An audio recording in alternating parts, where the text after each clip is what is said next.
हम पढ़ रहे थे एनाटमी फिजियोलॉजी और इसके अंदर हमारा चल रहा है डाइजेस्टिव सिस्टम। आज इसका पार्ट 2 है। पार्ट फर्स्ट में हमने कवर किया था डाइजेस्टिव सिस्टम होता क्या है, उसके बारे में ब्रीफ जाना था।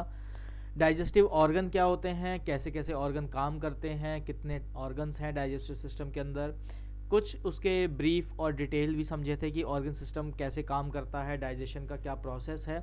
और आज हम शुरू करने जा रहे हैं एसेसरीज ऑफ डाइजेशन यानी एसेसरीज स्ट्रक्चर के बारे में, जो कि 3 मेन एसेसरीज है। एसेसरीज का मतलब होता है वो ऑर्गन जो डाइजेस्टिव सिस्टम का डायरेक्टली पार्ट नहीं है लेकिन इनडायरेक्टली पार्ट है। डायरेक्टली पार्ट का मतलब है यहाँ पे जैसे हमारा माउथ है, इंटेस्टाइन है, स्टमक है, रेक्टम है, एनस है, नेजल कैविटी है, फेरिंग्स है, ऑइसोफेगस है। तो ये सारी डायरेक्ट आपका क्या है, आपका पार्ट है इंटेस्टाइन का, जो एलिमेंट्री कैनाल के अंदर में आता है। लेकिन एसेसरीज की बात करें यानी इनडायरेक्ट जो जुड़ा हुआ है आपके डाइजेस्टिव सिस्टम से, तो वो 3 ऑर्गन हैं ऐसे हमारे बॉडी में, जिनका नाम है लिवर, गॉल ब्लैडर और पेनक्रियाज। ये 3 ऐसे ऑर्गन हैं जो कि इनडायरेक्टली आपके डाइजेस्टिव सिस्टम से जुड़े हैं, जिनको हम एसेसरीज स्ट्रक्चर्स भी कहते हैं। Are those structure that help in the process of digestion. अब ये क्या करते हैं, तो जो हमारा पाचन तंत्र है, डाइजेशन है, उसको चलाने में, उसको काम करने में हेल्प करते हैं। तो लीवर कैसे करता है, it is a largest gland in the body and has following function. सबसे बड़ा जो ग्लैंड है ना, अगर साइज में सबसे बड़ा ग्लैंड की बात करेंगे तो लीवर जो है वो सबसे बड़ा ग्लैंड होता है। और अप्रॉक्स जो है वो 1.5 kg के आसपास का एक हेल्दी ह्यूमन बीइंग में लीवर को देखा गया है। ठीक है, वजन की मैं बात करूं तो अप्रॉक्स 1.5 kg के आसपास का लीवर का वजन होता है। यानी सबसे बड़ा ग्लैंड जो है, अगर ग्लैंड जो जूस सिक्रीट करने वाला ऑर्गन है हमारा, तो वो लीवर होता है बॉडी में। क्या क्या फंक्शन करता है, तो सबसे पहला फंक्शन है इसका प्रोडक्शन ऑफ बाइल। बाइल क्या है, एक तरीके का डाइजेस्टिव फ्लूइड होता है, जूस होता है, जो कि खाने को मॉलिक्यूलर ब्रेकडाउन करने में हेल्प करता है। यानी बिल्कुल छोटे छोटे मॉलिक्यूल लेवल पे उसको ब्रेक डाउन करता है। जैसे कोई फैट है तो अलग सिंपल फैट में, प्रोटीन में, कार्बोहाइड्रेट, उन सब में कन्वर्ट कर तोड़ने के लिए, छोटे छोटे पार्ट में उसको तोड़ने के लिए, कार्बन की चेन है, बड़ी चेन है, तो उसको छोटे छोटे चेन में तोड़ेगा जिससे वो यूटिलाइज हो सके और आपके सेल को एनर्जी मिल सके। Removal of poison that have been absorbed in small intestine. गलती से मान लो कोई पॉइजन आपका बॉडी में चला गया तो उसको भी कुछ हद तक रिमूव करने का जो काम है वो आपका लीवर कर देता है। अब इसका मतलब ये नहीं है कि पॉइजन खा लो तो लीवर बचा लेगा, नहीं, एक लिमिट होता है, कुछ हद तक। कहते हैं ना कि एक स्मॉल अमाउंट ऑफ, अगर कोई पॉइजन चला जाता है बॉडी में किसी भी वजह से, तो उसको रिमूव करने का भी काम जो है वो आपका लीवर करता है। Storage of vitamin. अब इसके अंदर क्या है, जैसे हम लीवर को क्या कहते हैं, एक नोट डाल के और याद रखेंगे कि लीवर जो है हमारे ह्यूमन बॉडी का किचन होता है। जैसे घर में किचन होता है जहाँ खाने पीने की सारी सामग्री मिलती है, तो वैसे ही हमारे लीवर के अंदर ऑलमोस्ट वो सारी चीज़ें अवेलेबल होती हैं जो हमारे बॉडी को डाइजेशन के लिए, सर्वाइवल के लिए चाहिए होता है। तो स्टोरेज का काम जो है, विटामिन के स्टोरेज का काम जो है वो भी लीवर के द्वारा किया जाता है। Production of heparin which prevent blood from clotting. अब ये क्या करता है, हिपैरिन भी बनाता है। हिपैरिन क्या है, ये एक तरीके का एंटीकोगुलेंट है जो हमारे शरीर में बनता है, जिसकी वजह से हमारा जो ब्लड है वो फ्लूइड फॉर्म में यानी लिक्विड फॉर्म में बना हुआ रहता है, सॉलिडिफाई नहीं होता है, सख्त नहीं होता है। जिसे हम ब्लड को कहते हैं ना फ्लूइड कनेक्टिव टिश्यू। तो ये जो फ्लूइड इसमें कनेक्ट, मतलब फ्लूइड वर्ड जो आ रहा है वो हिपैरिन एंटीकोगुलेंट की वजह से ही आता है, जो कि लीवर के द्वारा हमारी बॉडी में बनाया जाता है, जो ब्लड को क्लॉट होने से यानी जमने से, थक्का बनने से, एग्लूटिनेशन होने से रोक के रखता है। Production of antibodies which act as agents infection and foreign material. अब है क्या भाई, हमारी बॉडी को बचाने की जिम्मेदारी भी लीवर के ऊपर कहीं ना कहीं रहती है। और वो एंटीबॉडी यानी मान लो भाई बुखार हुआ, तो जिस वजह से बुखार हुआ, कोई एंटीजन, कोई फॉरेन पार्टिकल आके आपकी बॉडी में बैठा, तो वहाँ पे उसको मारने का काम, उसको सही, अपनी बॉडी को सही से रखने का काम, यानी जैसे फौज होती है, ठीक है, इंडियन आर्मी है, इंडियन नेवी है, इंडियन पुलिस है, तो ये सब क्या करती है, ये फॉरेन पार्टिकल को यानी जो उत्पात मचा रहे होते हैं उनको कंट्रोल करके रखती है। ऐसे ही हमारे शरीर में एंटीबॉडीज होती हैं जो बाहर से आए हुए एलिमेंट्स को, जो उत्पात मचाते हैं, बीमार करते हैं, परेशान करते हैं काम करने से ऑर्गन्स को या सेल को, तो उसको ठीक करने का काम जो है वो भी एंटीबॉडी करती है। आपकी कोई तबीयत खराब हुई, कहते हैं ना आपको एंटीबायोटिक्स चलेंगी। एंटीबायोटिक क्या है? वो मेडिसिन है जो आपके एंटीबॉडी को बूस्ट करता है जिससे वो और अच्छी से काम कर सके, ठीक है। तो ऐसे ही आपकी एंटीबॉडीज जो है वो आपके शरीर के द्वारा बनाई जाती हैं, जो कि लीवर से बनती हैं, और वो आपकी बॉडी को फिट रखने का काम करती हैं। फिर आ जाते हैं यहाँ पे गॉल ब्लैडर के लिए। It is a muscular bag that store bile which is produced in the liver. अब गॉल ब्लैडर क्या है? एक बैगेज की तरह काम करता है, थैले, झोला जिसको हम बोलते हैं आम भाषा में। एक बैग होता है जैसे, तो पाउच की तरह वो काम करता है, जिसमें क्या होता है कि लीवर के द्वारा जो प्रोड्यूस किया हुआ बाइल जूस है वो स्टोर करके रखा जाता है, यानी बचा के रखा जाता है। क्यों बचा के रखा जाता है? तो जब भी आप कोई फैटी चीज खाओगे तो वो क्या करेगा, अब वो रिक्वायरमेंट के हिसाब से आपसे बाइल जूस लेगा। तो लीवर तो हमेशा प्रोड्यूस कर रहा है एक मात्रा में, ना ज़्यादा करेगा ना कम करेगा, उसकी लिमिटेशन फिक्स है। लेकिन हमें ज़्यादा अमाउंट में चाहिए होगा तो वहाँ क्या करेगा, गॉल ब्लैडर क्या करेगा, अपने पास से निकाल के दे देगा, लो भैया जितना एक्स्ट्रा चाहिए ले जाओ, ठीक है। तो यहाँ पे क्या है, तो यहाँ पे जब आपका when chyme reach duodenum the gall bladder contract and the bile is pushed into the duodenum for chemical breakdown of chyme. Bile helps the digestion of fat. अब अगर आपने कोई फैटी चीज खाई होगी, ठीक है, ऑयली चीज जिसमें फैट बहुत ज्यादा है, तो उस टाइम पे बाइल क्या करेगा, वो अपने आप को कॉन्ट्रैक्ट करेगा। मतलब जैसे बैलून में पानी भरता है, आप बैलून को दबाओगे तो पानी बाहर आ, या बॉटल को देख लो भाई, बॉटल का ढक्कन खोल के और नीचे से बॉटल को दबाओ तो क्या होगा, पानी बाहर ओज आउट होगा, निकलेगा। तो ऐसे ही बाइल करता है कि जब डुडनम में आपका चाइम यानी वो खाना जो सूप फॉर्म में कन्वर्ट हो चुका है, तो उसमें प्रेजेंट फैट को तोड़ने के लिए, चर्बी जो है फैट उसको तोड़ने के लिए बाइल क्या, वो गॉल ब्लैडर क्या करता है, बाइल जूस को निकाल के सेंड कर देता है वहां पे, जिससे एक तरीके का केमिकल ब्रेकडाउन फैट का हो जाता है। अब आ जाते हैं पेनक्रियाज पे। Pancreas produce pancreatic juice that help in the chemical breakdown of chyme. It also produce insulin that reduce the utilization of sugar by the tissue. अब है क्या कि पेनक्रिया का दो काम है, एक तो ये पेनक्रियाटिक जूस निकालता है जो अगेन क्या काम करता है, तो खाने को केमिकली ब्रेक डाउन करने में हेल्प करता है।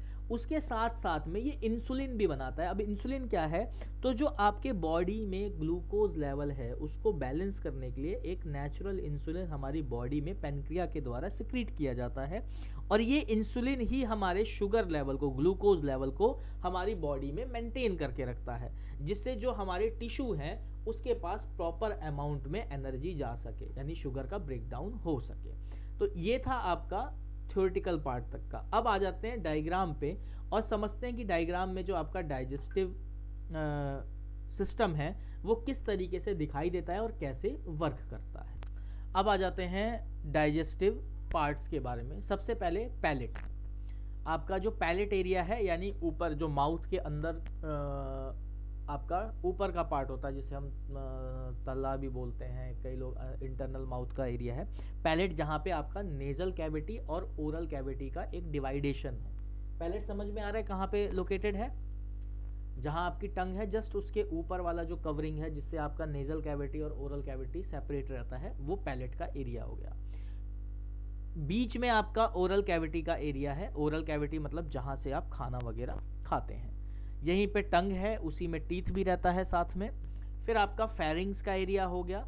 एपिग्लॉटस हो गया। एपिग्लॉटस मैंने बताया था आपको, जो कि आपका क्या करता है, ऑइसोफेगस और ट्रैकिया को सेपरेट करने का काम करता है। ट्रैकिया मतलब जो आपकी विंड पाइप है, ऑइसोफेगस जो आपकी फूड पाइप है। उसके बाद आप देखोगे ऑइसोफेगस आ गया, जहाँ से खाना माउथ से आपका यानी जो ओरल कैविटी है वहाँ से मूव करता है।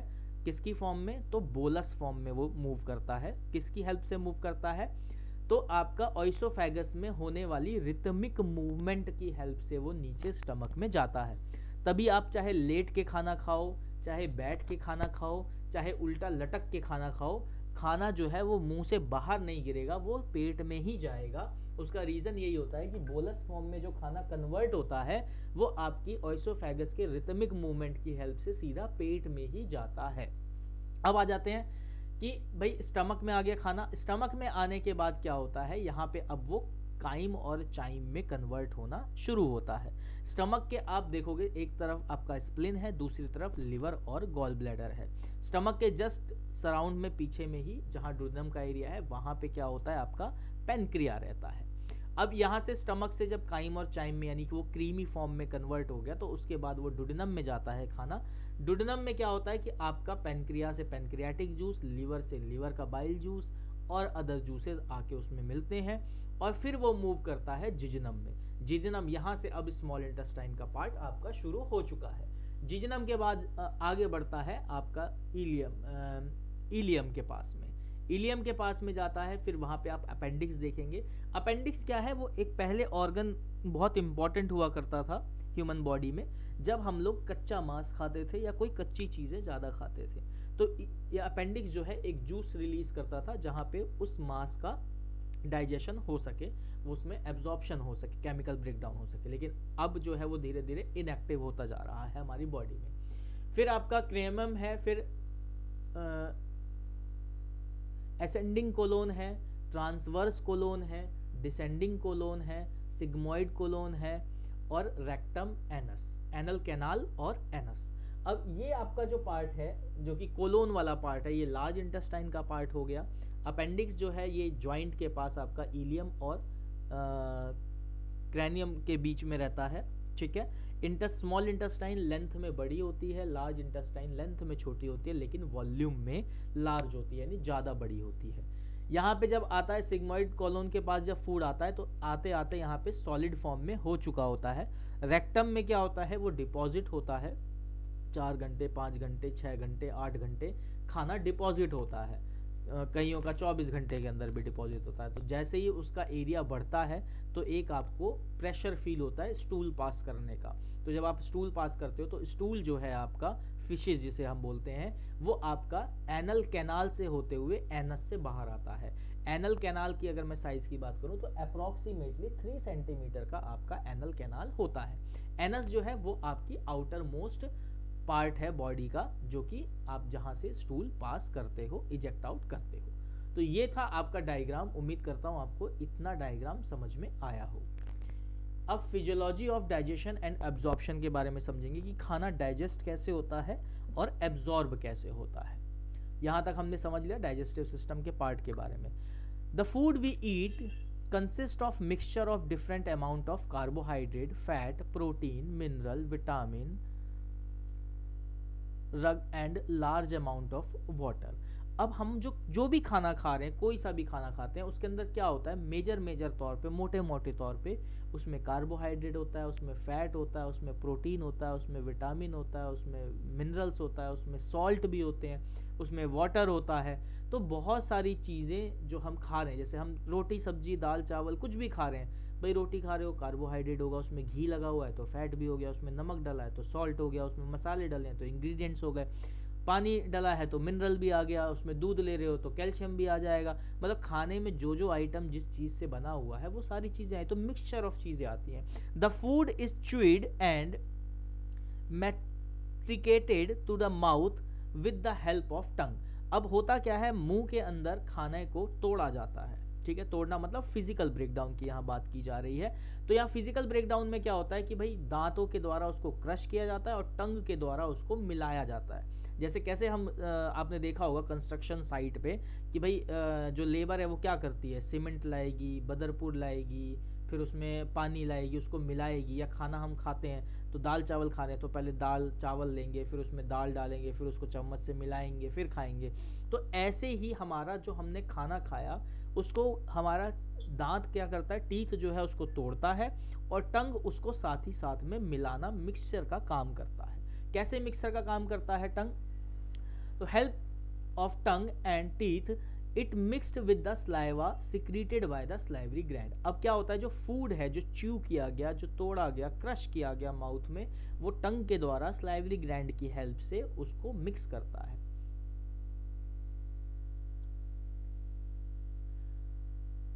The pateline present in the saliva does the primary digestion of carbohydrate। अब स्लाइवा के अंदर बहुत सारी ऐसी चीज़ें हैं जो क्या करता है, सबसे प्राइमरी डाइजेशन मतलब कार्बोहाइड्रेट को ब्रेक डाउन कर, कहते हैं ना कि खाना चबा के खाना चाहिए।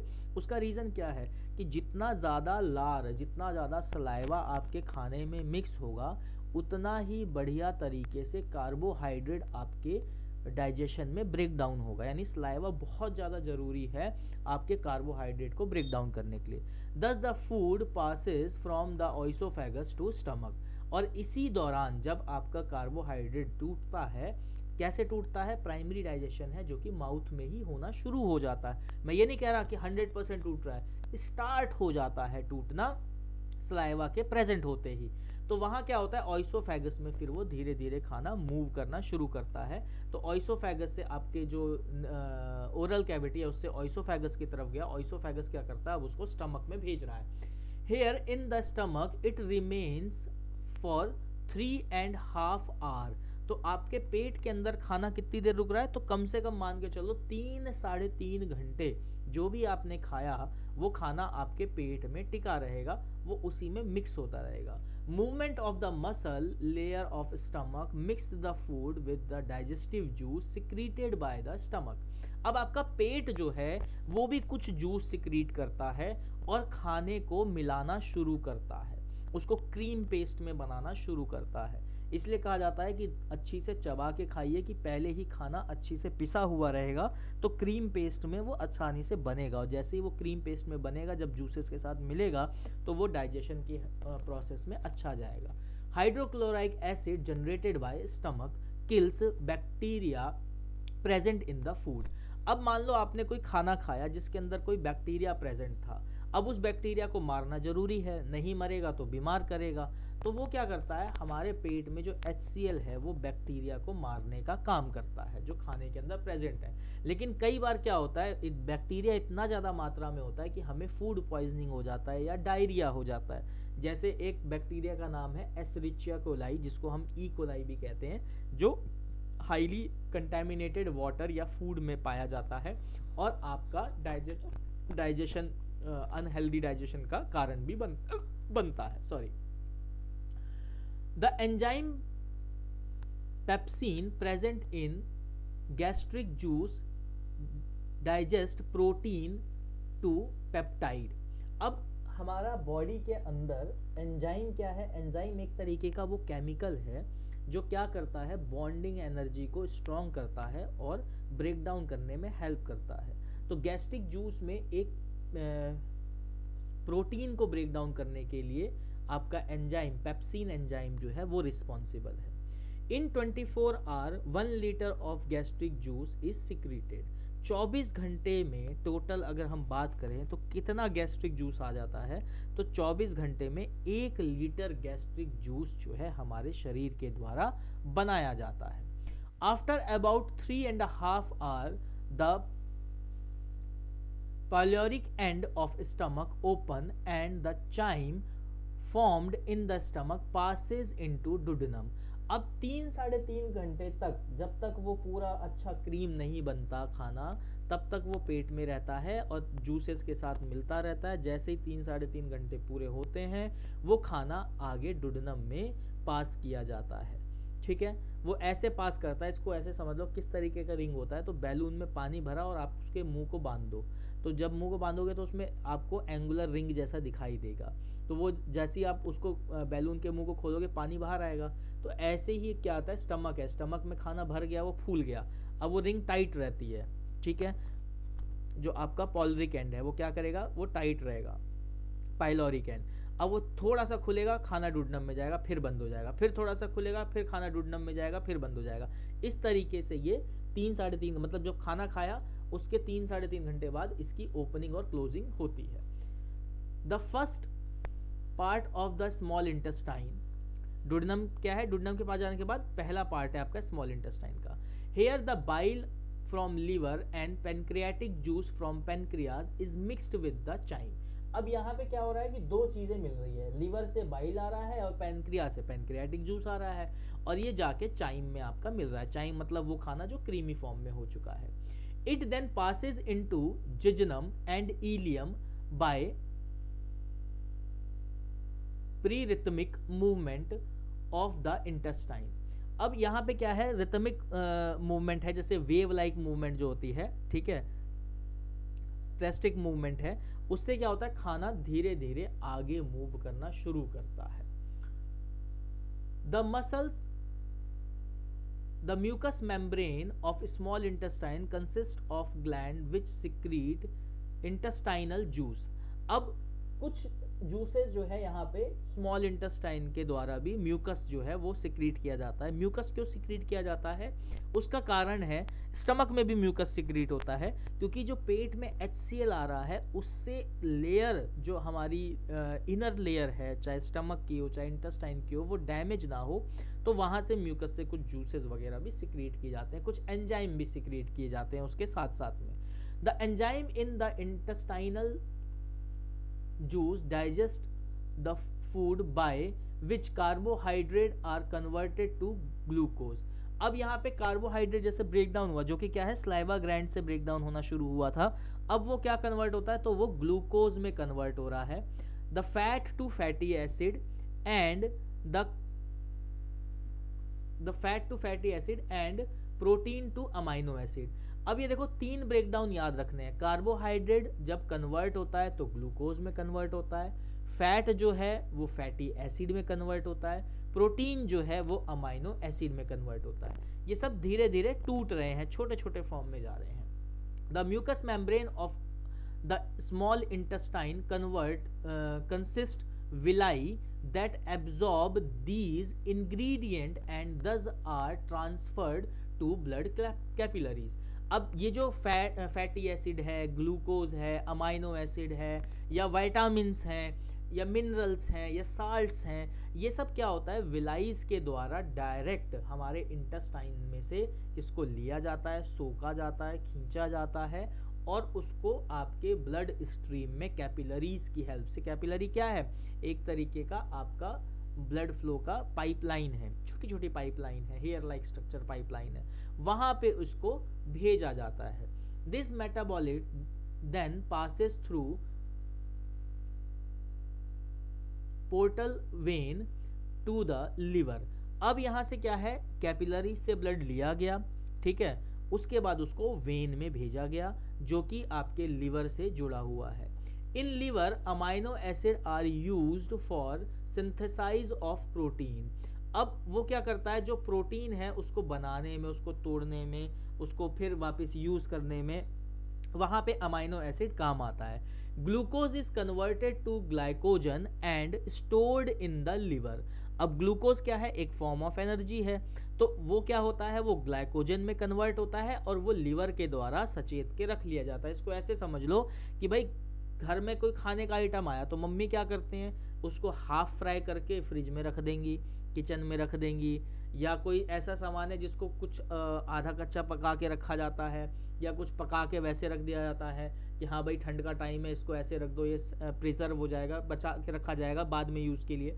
तो ऐसे ही लिवर करता है। जब आपका लिवर के अंदर, in the liver amino acid are use to synthesize of protein, protein को जोड़ने तोड़ने का काम कर रहा है, फिर ग्लूकोज को कन्वर्ट कर रहा है ग्लाइकोजन में और उसको स्टोर करके अपने पास रख ले रहा है। तो ये काम जो है लिवर के द्वारा किया जाता है। Remaining part of amino acid, protein, glucose and fatty acid are passed from liver to the heart through inferior vena cava. अब ये आपका पार्ट है हार्ट का, ठीक है, हार्ट के अंदर एक पार्ट होता है इंफीरियर वेना कावा, वहां पे क्या होता है, लिवर के द्वारा ये सारा मटेरियल अब हार्ट को भेजा गया, यानी आपके दिल को भेजा गया।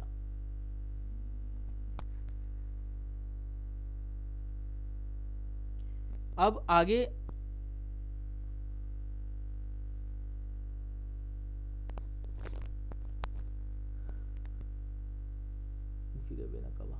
from where these nutrition are circulated to whole body through circulation of blood। अब यहाँ से आपका इंफीरियर वेना कावा से ब्लड में पूरे बॉडी में फैलाने का काम जो है इसका किया जाता है। Most of these metabolites are used for generation of energy. ये सारी चीज़ें जो हैं एनर्जी को बनाने में यूज होती है। 1 gram of carbohydrate produce 5 calories of energy, ठीक है। 5 कैलोरी ऑफ एनर्जी जो है वो आपका 1 ग्राम ऑफ कार्बोहाइड्रेट के द्वारा किया जाता है। अब यहाँ पे आ जाते हैं कि भाई हमारा 1 ग्राम ऑफ कार्बोहाइड्रेट जो है वो क्या करता है, तो 4 कैलोरीज ऑफ एनर्जी प्रोड्यूस करता है, and 1 gram of protein also produce 4 calories of energy, whereas 1 gram of fat produce 9 calories. Calories है यहाँ पे एनर्जी से कंपेयर किया जा रहा है। Excess of fat is stored in the form of fatty tissue in the body. कहते हैं ना कि आपके शरीर में चर्बी हो गई है, तो फैटी टिश्यू बहुत ज़्यादा बन गए हैं, जिसको हम चर्बी कहते हैं आम भाषा में। तो वो क्या है, फैटी टिश्यू होते हैं, येलो कलर का आपको देखने को मिलेगा। अगर आप नॉनवेज खाते हो तो उसमें भी फैट देखने को मिल जाता है, चिकन या मटन वगैरह में। तो यहाँ पे आपका फैटी टिश्यू क्या है, तो आपका वो क्या है, आपका फैटी टिश्यू जो है वो स्टोर्ड फॉर्म ऑफ फैट है। यहाँ पे आपको ये क्लियर हुआ कि भाई 1 ग्राम जो है कार्बोहाइड्रेट वो भी 4 कैलोरीज देगा एनर्जी, 1 ग्राम ऑफ प्रोटीन भी 4 कैलोरी एनर्जी देगा, वहीं 1 ग्राम ऑफ फैट जो है वो 9 कैलोरी दे देगा। तो आपकी कैलोरी यानी बॉडी के द्वारा यूटिलाइज किया जाने वाला एनर्जी सोर्स है। Thus unabsorbed waste product pass from the small intestine to the large intestine. अब यहाँ तक तो जो चीज़ें एब्जॉर्ब हुई वो चलती गई, अंदर शरीर में मूव कर गई, और जो एब्जॉर्ब नहीं हुई खाने में से वो आगे लार्ज इंटेस्टाइन में पास कर दी गई स्मॉल इंटेस्टाइन के through. Maximum absorption of water take place in large intestine, यानी सबसे ज़्यादा वाटर का अगर एब्जॉर्प्शन होता है तो वो लार्ज इंटेस्टाइन में होता है खाने में से। The solid waste product are stored in rectum in the form of stool, और वो जो बचा हुआ खाना है वो आपके स्टूल की फॉर्म में रेक्टम के अंदर जमा होता है। Lastly, stool are exited through the anal canal within 24 hours. It called defecation. जो आपका क्या है, स्टूल पास करने का प्रोसेस है। 24 घंटे के अंदर अंदर जो खाना आपने खाया है वो रेक्टम तक पहुंच जाएगा और स्टूल जो है वो प्रोड्यूस बन जाएगा और एनल कैनाल के थ्रू एनस से वो बाहर आ जाएगा। तो ये लेक्चर था आपका पार्ट 2 का डाइजेस्टिव सिस्टम का, जिसके अंदर आपने पढ़ा कि आज में कि एसेसरीज स्ट्रक्चर क्या है, किस तरीके से डाइजेस्टिव सिस्टम दिखाई देता है, एक ओवरव्यू उसके साथ में, और कैसे डाइजेशन पूरा उसका फिजियोलॉजी क्या है वो आपने समझी। That's all for today, keep learning, thank you.